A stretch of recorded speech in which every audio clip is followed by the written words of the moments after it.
Currently in the United States of America, the federal minimum wage rate has increased, affecting many popular businesses as well as their employees. Since 1978, the minimum wage rate has more than doubled here in America. Although this seems large, it is in correlation with the growing prices of products and is not a very realistic projection. This would be a more accurate representation of the data. The graph shows that the current rate, while seeming sufficient, is actually lower than all minimum wage rates prior to 1980. On one hand, the growing rate is beneficial to minimum wage workers because it allows them to have a higher standard of living. On the other hand, this creates problems for the white collars, and not only them, but the businesses themselves. So, does this mean raising the rate is a good thing or a bad thing?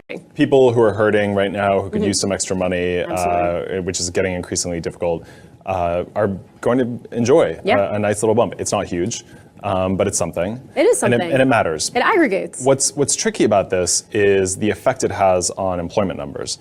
And there's been an interesting debate, a very tense debate, because it gets very partisan and very vitriolic very quickly between business owners, especially large business owners who have to support payroll when minimum wage changes, and the people who pick it up. And this is where the debate starts to get really tense.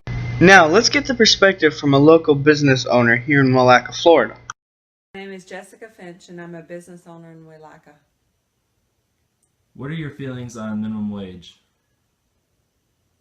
My feelings on minimum Do wage. you feel that it should be raised or should it be kept at the same rate as it is currently? Well, I understand that it has to occasionally go up as our cost of living goes up.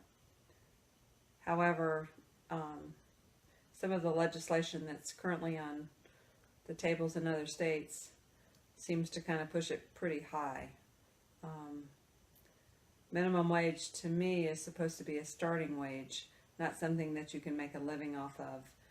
It's supposed to be a stepping stone to a better position, and through merit you should be getting raises, but I don't see it being just raised arbitrarily without a cost of living, only in regards to cost of living. How do you feel that minimum wage affects businesses? If we raise the minimum wage, would it negatively affect businesses? Well, I know being in business in Putnam County, we pay some of the highest taxes probably in the whole state being in business. And every dollar counts. We're a small county, we're a poor county. I think it would affect local businesses, and some people might lose their jobs, not because the businesses wanted to let them go or they needed to let them go, but because they just can't afford to pay an additional salary. So are you opposed to raising the minimum wage? I'm not opposed to raising the minimum wage with cost of living guidelines, but just to raise it to make what they call a living wage. I don't think minimum wage was ever established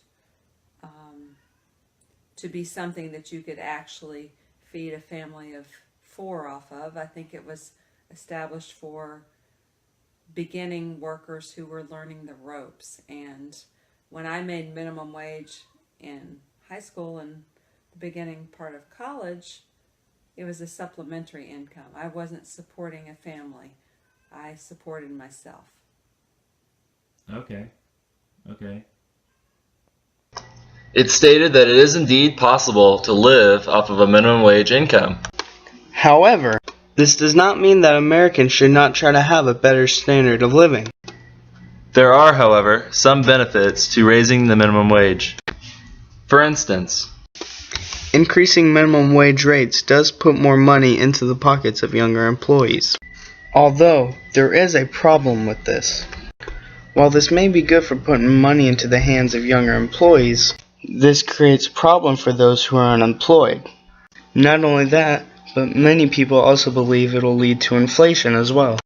Many like to look at minimum wage and inflation as a scale, one on the side of the other, balancing each other out. It's more like the inside of a lighter, in many ways that I will now explain. As one side, minimum wage, begins to rise, it can only go so far before overflowing and raising the water level in the other side of the lighter, represented by inflation.